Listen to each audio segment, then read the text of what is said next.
Estamos en segunda de Samuel y vamos a ir a 2 capítulos 16 y 17. Mucho pasó aquí. Y voy a leer los primeros 4 versículos y luego voy a explicar dónde está la historia aquí. Dice, David acababa de pasar por la cima del monte cuando Siba, el administrador de la casa de Mefiboset, lo alcanzó. Llevaba 2 burros cargados con 200 panes, un centenar de tortas de uvas pasas, 100 frutas de la estación y un pequeño barril de vino. ¿Por qué es esto?, preguntó el rey a Siba. Y Siba le respondió, los burros son para que la familia de mi señor el rey monte en ellos, el pan y las frutas son para sus soldados, que sus soldados coman, el vino deben llevarlo al desierto por si alguno desfallece de sed. ¿Y dónde está Mefiboset?, le preguntó el rey. Se ha quedado en Jerusalén, respondió Siba. Él dijo, ahora podré ser rey. Hoy recobraré el reino de Saúl, mi abuelo. En ese caso, dijo el rey a Siba, te doy todo lo que él posee. Gracias, mi señor, el rey, respondió Siba. Muy interesante, ¿verdad? ¿Se acuerdan de Mefiboset y Siba?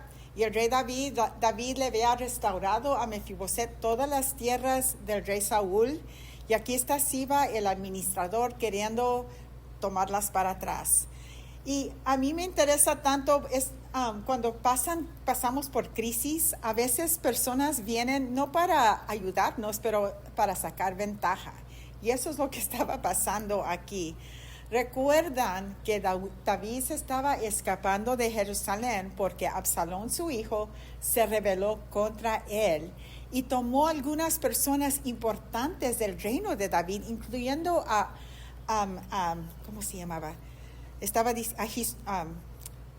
Ahorita se me va, Ahitofel, el número 1 consejero del rey. Este hombre era muy importante y sus consejos eran muy sabios. A veces decían que lo que él decía era como hablar con Dios, la voz de Dios, porque era muy bueno para dar consejos. Y se alineó con Absalón, el hijo del rey David. Y Absalón quería matar a su padre y quitar el reino. Eso era el plan.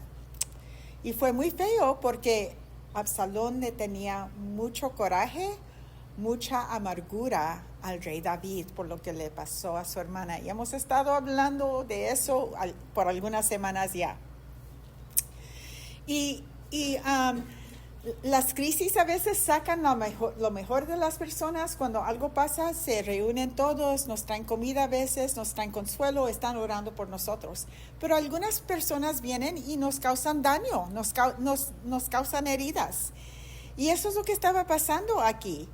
Y aquí vemos a Siba, que él estaba encargado de los terrenos de Mefiboset, la casa de Mefiboset, y él dijo, voy a tomar ventaja de este evento para ver si puedo obtener lo que David le dio a Mefiboset, y así fue. Entonces, otra cosa pasó. Simi maldice a David, y dice que en 2 de Samuel 16, 5 al 8, dice, cuando David y su compañía pasaron por Bahurín, entonces David estaba con su gente y estaban cruzando el desierto porque querían escaparse de Absalón. Dice, un hombre salió del pueblo maldiciéndolo. Era Simi, el hijo de guerra, miembro de la familia de Saúl, a la vez que arrojaba piedras contra el rey y sus siervos y contra todos los guerreros que lo acompañaban. Le gritaba al rey, largo de aquí, asesino sanguinario. El Señor te está castigando por haber asesinado a Saúl y a toda su familia. Tú le quitaste el trono y ahora el Señor se lo ha dado a tu hijo Absalón. Por fin probarás tu propia medicina. Asesino. Qué malo, ¿verdad? Qué malo. ¿Era verdad lo que este hombre estaba diciendo? No. Dios había ungido a David. Dios le había quitado la corona a Saúl. Dios fue el que puso todo, pero este hombre vino en el momento más bajo de la vida de David para echarle piedras y tierra y llamarle asesino y decirle que él merecía lo que le estaba pasando. ¿Le ha pasado a usted? A mí sí. cuando uno está abajo, bien, salen personas de donde quiera y empiezan a decirte cosas que no son de ayuda, no son verdad, y como te dan una patada cuando ya estás en un lugar muy bajo. Y eso es lo que estaba pasando aquí. Y David había corrido de Jerusalén. Él no sabía lo que iba a pasar. Él había pedido a Dios, ayúdame, Señor, pero no tenía una dirección. Él no tenía qué hacer. Dios no le habló y le dijo, haz esto, haz acá, vaya allá. David estaba tomando un paso a la vez, confiando en Dios. Y a veces así es la vida. A veces lo único que podemos hacer es tomar un paso a la vez y confiar que Dios nos va a dirigir a lo bueno que Él tiene para nosotros. Y David había orado a Dios que causara que los planes de Ahitofel contra él fracasaron. Él pidió eso directamente a Dios, Señor, porque él sabía que Ahitofel, el consejero de él, que se fue a Absalón, era muy bueno, muy sabio. Y también mandó a su amigo Usai para intentar confundir a Absalón y reportarle a David de los planes que Absalón tenía para poder vencerlo. David estaba moviéndose para poder defenderse de esta rebelión, de que Absalón lo mate y tomara su reino. Qué feo. Pero este hombre salió entonces para maldecir al rey David cuando ya estaba huyendo de su hijo por su vida, y David no sabía lo que iba a pasar. Él no sabía si Dios lo iba a dar en manos de Absalón. Él no sabía si esto era otra consecuencia del pecado que él cometió en estar con Batseba y matar a su esposo, Urías el Etita. Y aquí está este hombre maldiciéndolo. Y uno de los hombres que estaban con David le pidió permiso de cortarle la cabeza a Simi para callarlo. Él dijo, ¿quieres que lo atraviese? ¿Quieres que le corte la cabeza? Y esto es lo que respondió David. Dijo, no, si el Señor se ha permitido que me maldiga, ¿quién soy yo para oponerme? Él se dejó.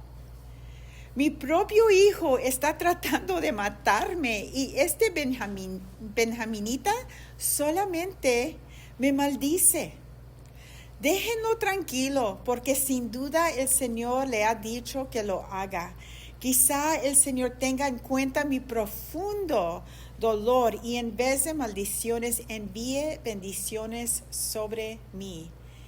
Este es un hombre que está en tanto duelo, que está en tanta humildad ahorita, que está en tanto arrepentimiento por lo que pasó. Y dijo, mi propio hijo está tratando de matarme. Qué traición para David, ¿verdad? Entre familia a veces queremos sentirnos seguros. Queremos saber, siempre voy a poder contar con mis hermanos, siempre voy a poder contar con mis familiares, ¿verdad? Pero hay veces que nuestros propios familiares nos traicionan, ¿verdad? No se portan bien con nosotros, nos maltratan, nos causan heridas, daños, y no sabemos qué hacer. Y David sintió esto, David estaba pasando por esto, y el único que David tenía era Dios. Porque él dijo, Señor, sea hecha tu voluntad en esta situación. Yo no tengo ningún plan, yo no tengo ningún poder, yo no sé qué vaya a pasar, pero mi confianza está puesta en ti. Y eso es el mejor lugar estar en nuestras vidas, cuando estamos rodeados por traición, cuando estamos rodeados por personas que nos están maldiciendo. Si te tengo a ti, Señor, lo tengo todo. Si te tengo a ti, Señor, si tengo tu amor, no puedo con esto, puedo con lo que me está pasando, Señor. Y podemos confiar en Dios siempre. Y vemos esto aquí, en este lugar tan bajo donde está David. Él confiaba en Dios y en Dios solamente. Él no podía confiar en las personas que lo estaban acompañando. Él no podía confiar que su hijo iba a tener un cambio de corazón y iba él, ay no, mejor no le puedo hacer daño a mi papá. Él no podía confiar en los consejeros que estaban alrededor de Absalón. Él lo único que podía hacer es confiar en Dios. Y esta fue una realización que David dio tan difícil. David estaba en un lugar de humildad y podemos también ver que Dios nos ayuda cuando no merecemos la ayuda de Dios. Porque David sintió, yo no merezco la ayuda de Dios. Yo hice cosas malas, yo pequé, yo hice mal. Esto es mi culpa. Él pudo haber sentido culpable, hubiera tratado mejor con Absalón, hubiera hablado bien con mi hijo, le hubiera podido traer sanidad a su corazón, a Tamar, pero no hice nada. Todo eso estaba él pensando, rodeando en su casa. Si solamente hubiera dicho acá o hecho allá, pero no hizo nada. Y todo lo que le estaba pasando era resultados de sus malas decisiones. Y él dijo, yo no merezco la ayuda de Dios. ¿Saben qué? Aunque nosotros estamos en un lugar malo por nuestras malas decisiones, Dios es fiel. Podemos ir a Él, podemos acudir a Él, podemos clamar a Él. Hay un versículo en Romanos que dice, todo el que clama al nombre del Señor será salvo. Y podemos clamar a Él, Señor, sálvame de esta situación. Es mi culpa, yo hice malas decisiones, Señor, tenga misericordia. Y allí es donde David estaba, en esta situación. David no hizo todo bien, pero él sabía quién era el que lo iba a poder defender, el que lo podía ayudar, y era solamente Dios. Y él dijo, Señor, lo que tú quieras, aquí estoy en tus manos. No peleó contra este hombre que lo estaba maldiciendo y tirando piedras y tierra, y lo estaba humillando en frente de todos los que lo estaban siguiendo. Él necesitaba que esas personas no le daban la espalda también. Y luego dice que en 2 de Samuel 16:14, el rey y todos los que estaban con él llegaron extenuados a Bahurín, de modo que descansaron allí. Llegaron y descansaron. Y siempre cuando nosotros estamos en un lugar malo, siempre vamos a poder descansar en el Señor, en su ayuda, en su gracia. Y dice en el versículo 15 al 19, dice, mientras tanto, Absalón y sus hombres llegaron a Jerusalén acompañados por Ahitofel. Y me imagino que cuando la gente en Jerusalén vio que Ahitofel estaba con él, dijeron, oh, esto ya es serio, esto es real, él va a ser el rey. Porque Ahitofel era muy respetado, era muy grande en los ojos de todos. Y dice, cuando el amigo de David, Usai el arquita, llegó, fue inmediatamente a ver a Absalón. Now, Usai el arquita se había ido con David y David le dijo, mira, no te quedes con nosotros, va a ser muy difícil el camino, pero vaya al palacio y habla con Absalón y quizás puedes frustrar los planes, el consejo de Ahitofel, para que no haga lo que Ahitofel le aconseja hacer. Y luego mándame saber por medio de los dos hijos de Abiatar y Sadoc, eran los sacerdotes. Allí, si quieres, pueden leer el capítulo para tener poquito más entendimiento. Pero eso fue el plan. Y dice, cuando el amigo de David, Usai el arquita, llegó, fue inmediatamente a ver a Absalón. Que Dios dé larga vida al rey, exclamó. Que viva el rey. Y estaba hablando con Absalón. ¿Es esta tu manera de tratar a tu amigo David? Le preguntó Absalón. ¿Por qué no te fuiste con él? Porque yo trabajo para el hombre que ha sido escogido para el Señor y por Israel, respondió Usai.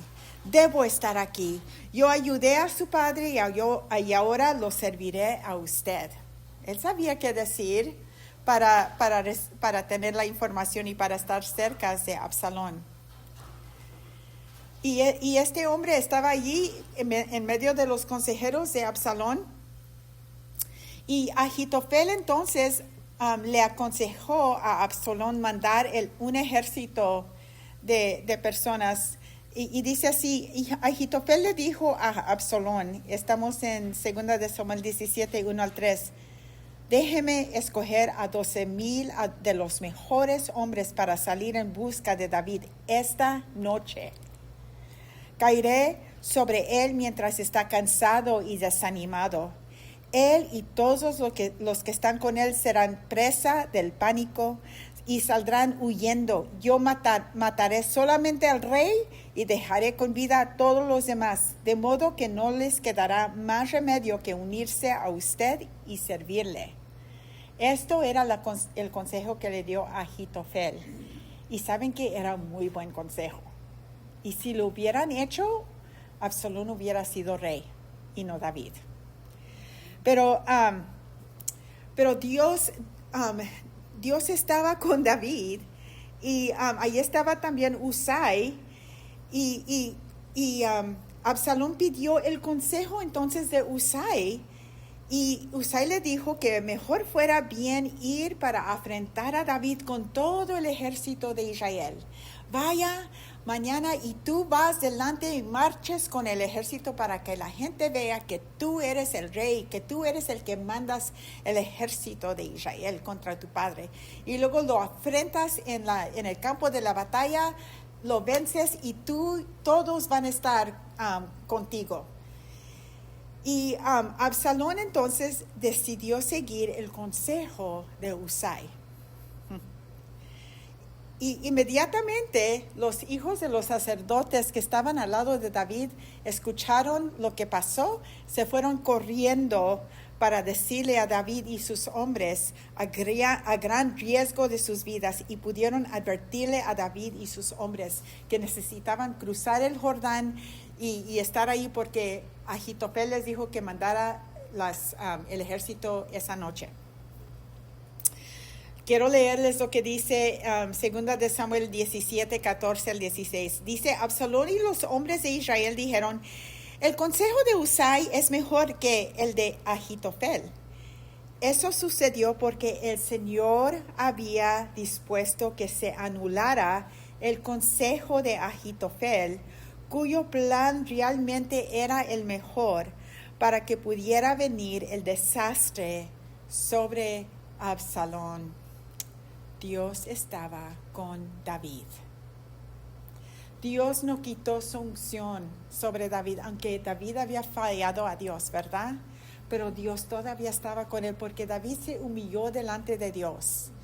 Y cuando usted y yo, si la regamos, hacemos mal, hacemos cosas que sabemos que no debemos de hacer, pero si venimos a Dios arrepentidos y humillados, Él nos perdona, Él nos limpia de todo mal y Él está con nosotros y vemos la mano de Dios aquí en esta escena con Absalón y sus consejeros y con David.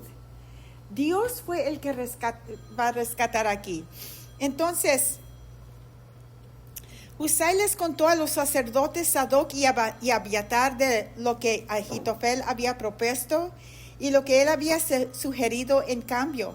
Rápido, les dijo, busquen al rey David y díganle que no se quede en los llanos del desierto esta noche. Es mejor que pasen de inmediato al otro lado, pues de lo contrario se expone a que lo maten junto con todo el pueblo. Entonces los muchachos salieron corriendo de allí para decirle a David. Y dos personas en la corte de Absalón se dieron cuenta de eso. Vieron a los muchachos correr de allí y dijeron, está con David, él los va a decir. Entonces se fueron corriendo detrás de ellos para encontrarlos y quitarlos, para que no le dieran la noticia a David. Mucho drama aquí. Y dice, entonces los dos hombres salieron del pozo y corrieron al rey David. Lo que pasó, estos dos muchachos corrieron, se fueron a una casa donde conocida, había un pozo allí, se metieron en el pozo y la mujer que vivía allí cubrió el pozo con una tela y luego puso grano arriba de allí para que pensaron que ahí estaba esa tela por un tiempo.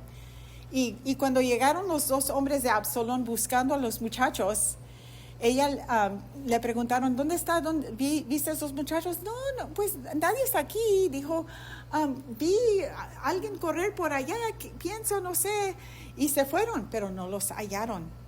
Y dice que salieron del pozo y corrieron a encontrar al rey David. Rápido, le dijeron, cruce el Jordán esta noche. Le contaron lo que había aconsejado a Ahitofel para capturarlo y darle muerte. David y toda la gente que estaba con él cruzaron el río durante la noche y llegaron todos al otro lado del río antes de la madrugada. Ellos tenían que hacerlo rápido, no podían esperar, no podían tomar un break, no podían decir, ay, pues mañana en la mañana, después del desayuno, vamos a tener frijoles y huevitos y tocino. No, ellos, vámonos.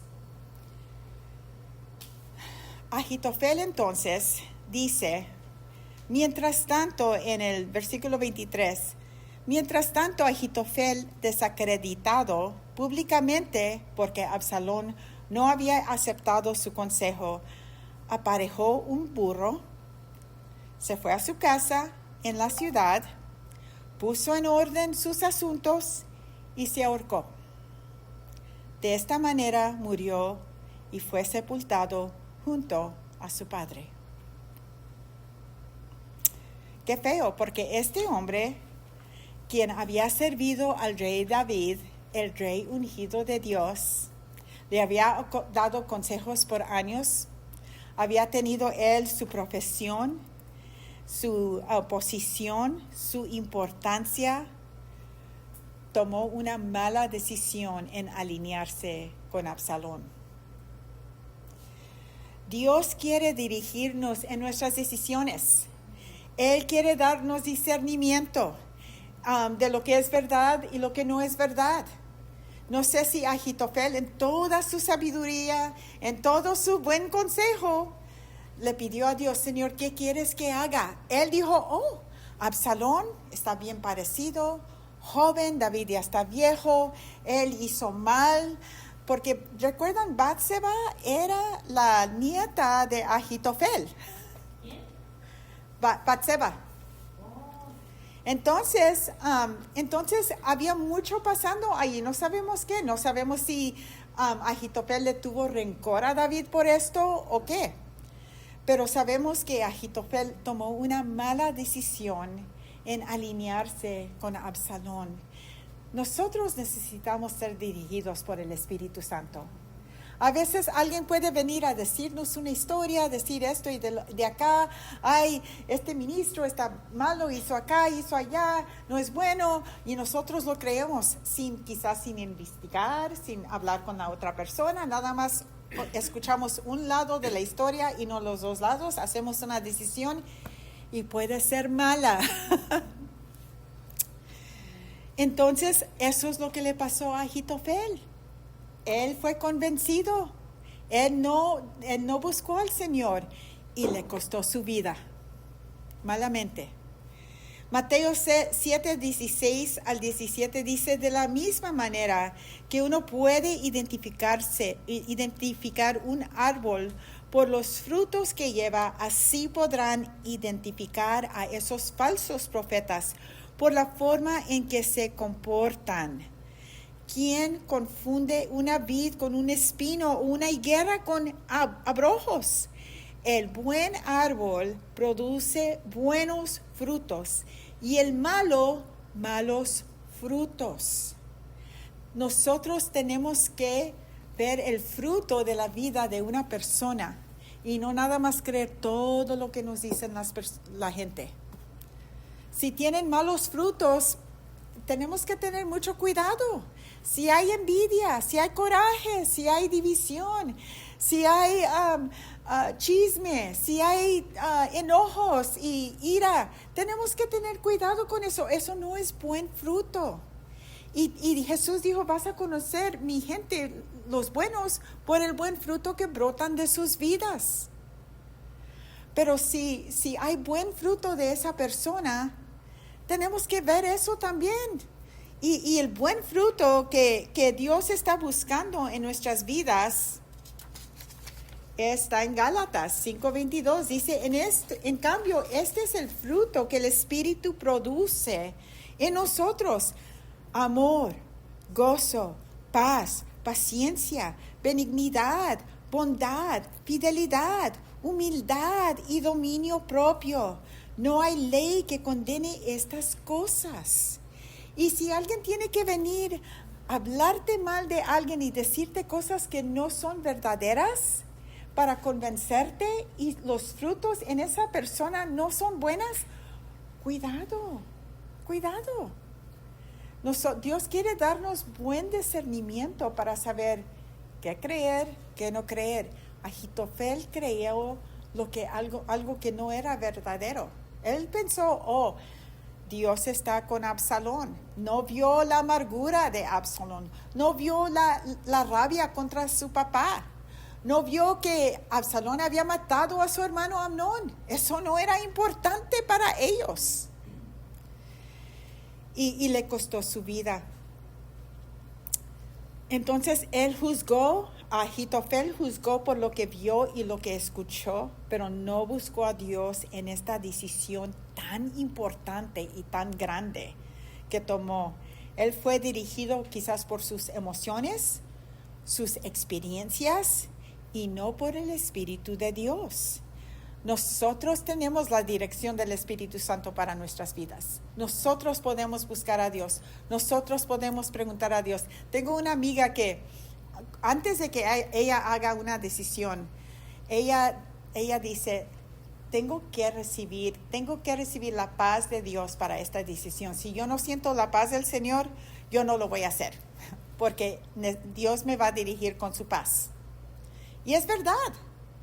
Dios quiere darnos paz. Dios nos dirige con paz, no con empujes, no con, tienes que hacer esto ahorita, ándale. Eso no es Dios, es presión, es el enemigo muchas veces. Entonces, dice en Juan 16:3, pero cuando venga el Espíritu de la verdad, Él los guiará a toda la verdad, porque Él no hablará por su propia cuenta, sino que dirá solo lo que oiga y les anunciará las cosas que van a pasar. Dios, hay dirección para nosotros. El Espíritu Santo nos quiere dirigir, pero nosotros tenemos que poner nuestra atención hacia Él, ¿verdad? No podemos recibir la dirección de Dios cuando estamos enfrente de la novela. No funciona así. No vamos a tener la dirección de Dios cuando estamos en el teléfono viendo videos y quién sabe qué. No, la dirección de Dios no va a estar allí. La dirección de Dios va a estar en su palabra. Va a estar cuando nosotros estamos orando y pidiéndole al Señor que nos ayude. Amén. Gloria a Dios. Muy bien. Ok. Entonces no tenemos que caminar en nuestro propio entendimiento. Dios tiene dirección para nosotros. Dios nos quiere guiar. Dios nos quiere enseñar qué hagamos, pero tenemos que buscarlo a Él. Mateo 6:33, lo más importante es que primero busquen el reino de Dios y hagan lo que es justo. Así Dios les proporcionará todo lo que necesitan. Dios quiere darnos lo que necesitamos. Alguien dice, cuando Dios nos guíe, Él provee, y así es, yo lo he visto en mi vida. Entonces, ¿estamos buscando primero el reino de Dios en nuestras vidas o estamos buscando nuestro reino? ¿Estamos buscando el reino de Dios o estamos buscando el placer? ¿Estamos buscando primero el reino de Dios o estamos buscando el dinero? Dios tiene lo que necesitamos y nos quiere guiar hacia su buena voluntad para nuestras vidas. Cuando las cosas se aparecen muy bien, de cierta manera tenemos que decir, Señor, ayúdame, quiero hacer tu voluntad. Amén. Dios no nos va a dejar ahí en confusión. La confusión no es de Dios. Entonces, David y los que estaban con él llegaron a Mahanaim y allí fueron recibidos por algunos que le trajeron pan y comida. Gloria a Dios. El Señor los dirigió, el Señor los cuidó allí y les dio lo que necesitaban. Porque recuerdan, no se fueron empacados de comida ni nada de eso. Ellos huyeron de Jerusalén. Hicieron esto porque pensaron que David y sus hombres estarían cansados, hambrientos y sedientos. después de haber atravesado el desierto, y Dios suplió la necesidad que ellos tenían. Y Dios va a suplir nuestras necesidades cuando nosotros estamos en su dirección. Por eso es tan importante buscar al Señor cada día. Ayúdame, Señor, diríjame, Señor, quiero hacer tu voluntad. Entonces, muchas veces, sin darnos cuenta, la mano de Dios está con nosotros para suplir, para sostenernos, para darnos tranquilidad y lo que necesitamos para seguir adelante. Yo he pasado por cosas muy difíciles que han rompido mi corazón, pero ¿saben qué? Dios ha estado conmigo. Amén. Yo sé que Dios me ama, yo sé que me ha sostenido, yo sé que estoy aquí por Él solamente y por Él solamente. Si no, yo hubiera estado quizás loca en un manicomio, pero Dios es fiel. Entonces David pudo ver la mano de Dios en esta situación tan mala, tan fea, tan de romper su corazón. Y el ejército de Absalón y el ejército de David se iban a encontrar y se iban a pelear. Y vamos a hablar de eso la semana que entra. Pero vamos a ver la resolución de este capítulo en la vida de David, que comenzó con una raíz de amargura en la vida de su hijo Absalón. Absalón desgraciadamente no corrió a Dios para sanidad o para alivio. Nosotros podemos correr a Dios cuando hay amargura en nuestras vidas, cuando alguien nos ha hecho daño, cuando alguien nos ha maltratado, cuando alguien nos ha despreciado. Nosotros podemos correr a Él, correr a su presencia. Podemos perdonar a las personas que nos han hecho mal. Podemos orar por ellos y bendecirlos y no maldecirles. Absalón, aunque él mató a su hermano Amnón, eso no sació la amargura, no sanó la amargura de su corazón, la amargura que siguió creciendo, siguió multiplicándose. Es como un cáncer. Él corrió a la amargura y vemos todo el daño que él trajo a él, a su familia y al reino de Israel, al pueblo de Israel. Esto no fue algo bonito para el pueblo de Israel. Dios quiere traernos sanidad y libertad a los dolores y las heridas en nuestras almas y corazones. Él es el único que puede traer sanidad. La persona que nos hizo mal no nos puede traer sanidad. Las personas que hablan mal de nosotros no nos pueden dar sanidad. El único es Dios. Él quiere que corramos a Él, lo entreguemos toda esa emoción, ese daño, ese dolor, esas palabras duras, difíciles, y que vayamos a Él. Y Él quiere darnos gracia, poder, para poder perdonar y salir de ese lugar de dolor, porque Él tiene sanidad para nosotros. Salmo 147:3, y vamos a terminar aquí. Él sana a los quebrantados de corazón y les venda las heridas. Qué grande, qué bueno, qué fiel es nuestro Dios. Él sabe lo que necesitamos. Absalón no corrió a él. Absalón no pudo sanar ese corazón adolorido, herido, enojado, resentido, amargado, y causó tanto daño. David pudo correr a Dios y Dios obró para David, pero va a haber más quebrantamiento de corazón para él también. Pero Dios es el que trae sanidad a nuestros corazones. Dios es el que restaura. Alguien dijo en una ocasión, y estoy tan de acuerdo con lo que ella dijo, no hay nada que Dios no puede redimir. Y saben que eso es verdad, porque Él es Dios. Él hizo todo este mundo de nada. El mundo estaba oscuro, desordenado, cubrido con agua. No había nada bueno, nada bonito, nada. Y Dios lo hizo, lo transformó en algo bello. El Espíritu de Dios está sobre las aguas oscuras de nuestros corazones. Está sobre las heridas de nuestros corazones. está sobre ese enojo, ese resentimiento, y quiere traer sanidad y quiere cambiarlo en algo bello. Isaías 61 dice que le damos a Él nuestras cenizas y Él lo cambia, lo transforma en belleza, porque Él es Dios. Amén. Vamos a orar. Gloria a Dios.